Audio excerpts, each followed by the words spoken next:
अस्सलामुअलैकुम, this is Mohammad Bilal.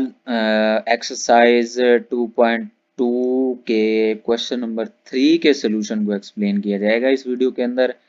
Question number 3 के अंदर जो है ना, इसकी स्टेटमेंट क्या है जी? Find the value of x in each of the following. X की वैल्यू फाइंड करनी है जी। लॉगरिथमिक फॉर्म में जो है ना, हमें पार्ट्स दिए गए हैं, तो एक्स की वैल्यू वहाँ से निकालनी है। तो very easy and interesting parts. So moving towards the first part है जी, log 64 to the base x is equal to 3।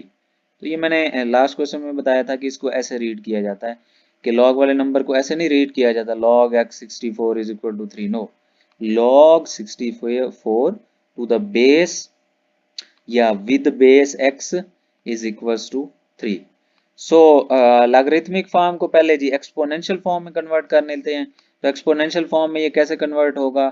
Previous question में डिटेल से बताया है मैंने कि 64 को इसी साइड पे रख दें और 64 वैसे रहेगा, यहाँ से log खत्म। ये x जो इधर log की बेस है वो इधर जाकर 3 की बेस बन जाएगी और 3 उसकी पावर होगी।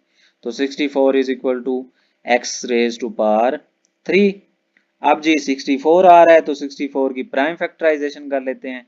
64 जो है ना, वो 6 टाइम्स अगर हम 2 पे इसको डिवाइड करें 64 को, तो हमारे पास एंड में फाइनल आंसर 1 बचता है। यानी इसमें 2 6 टाइम्स आता है।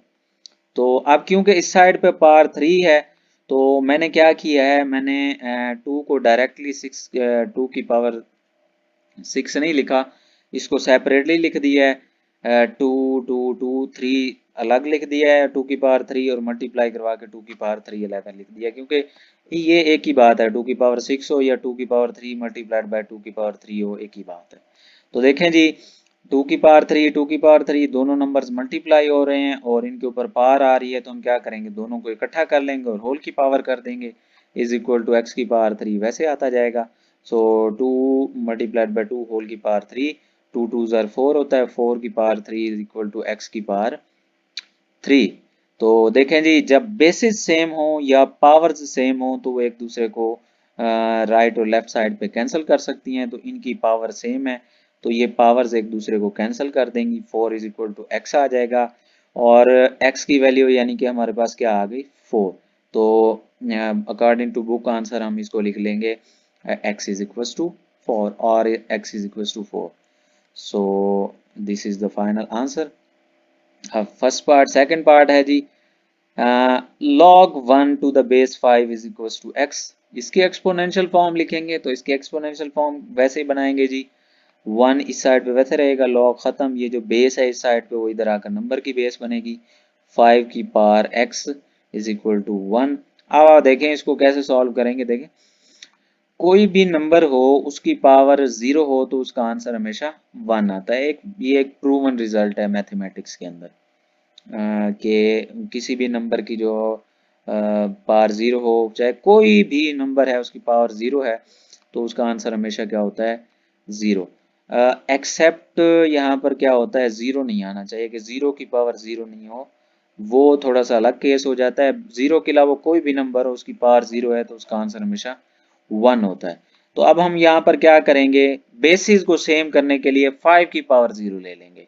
तो 5 की पावर 0 इज इक्वल टू 5 की पावर x। बेसिस सेम हो गई दोनों की, तो ये बेसिस एक दूसरे को कैंसिल कर देंगी।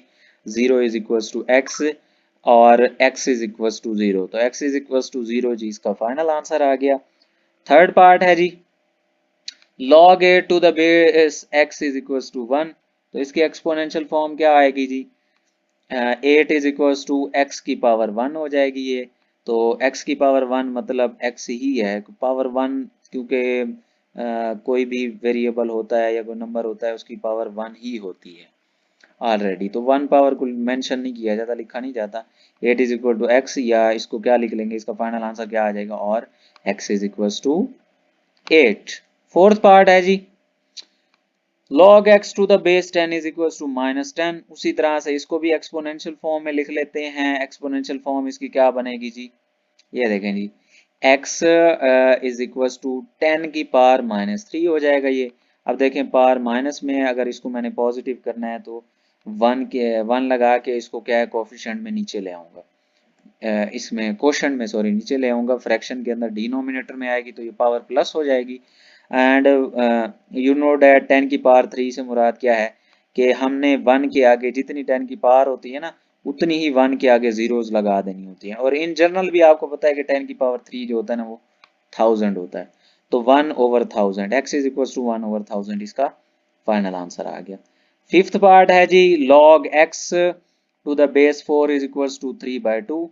तो इसकी एक्सपोनेंशियल फॉर्म क्या आ जाएगी, x इज इक्वल टू 4 की पावर 3/2। तो 4 की पावर 3/2 ये इसकी एक्सपोनेंशियल फॉर्म बन गई।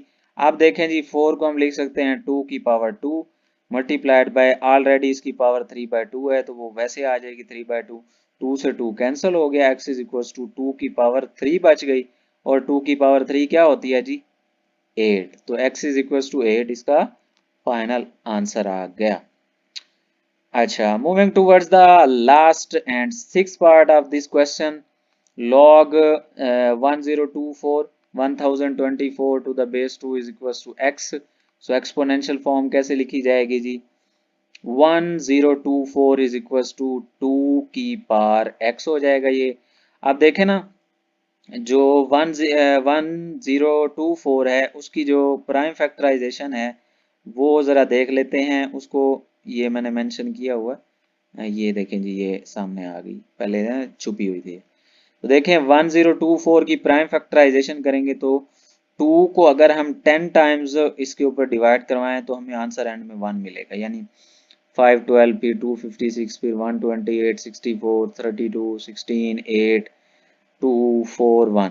तो 2 को अगर 10 टाइम्स मल्टीप्लाई करवाएं तो वो वो बनता है 1024। तो इसका मतलब है यहाँ पर क्या आ जाएगा 2 की पावर 10 इज इक्वल्स टू 2 की पावर x। बेसिस सेम है तो बेसिस कैंसिल हो गई, 10 इज इक्वल्स टू x और x इज इक्वल्स टू हमारे पास क्या आ जाएगा 10, x इज इक्वल्स टू 10 इसका फाइनल आंसर आ गया। सो होप्स हो कि आपको इस क्वेश्चन के भी सारे पार्ट्स अच्छे से समझ आ गए होंगे। कोई आपको क्वेश्चन हो तो आप कमेंट सेक्शन में पूछ सकते हैं, आपकी कोई सजेशन हो तो वो भी दे सकते हैं जी। इसके अलावा अपना बहुत सारा ख्याल रखिएगा, वीडियो को लाइक कीजिएगा, चैनल को सब्सक्राइब कर दें और see you in the next video. अल्लाह हाफिज़।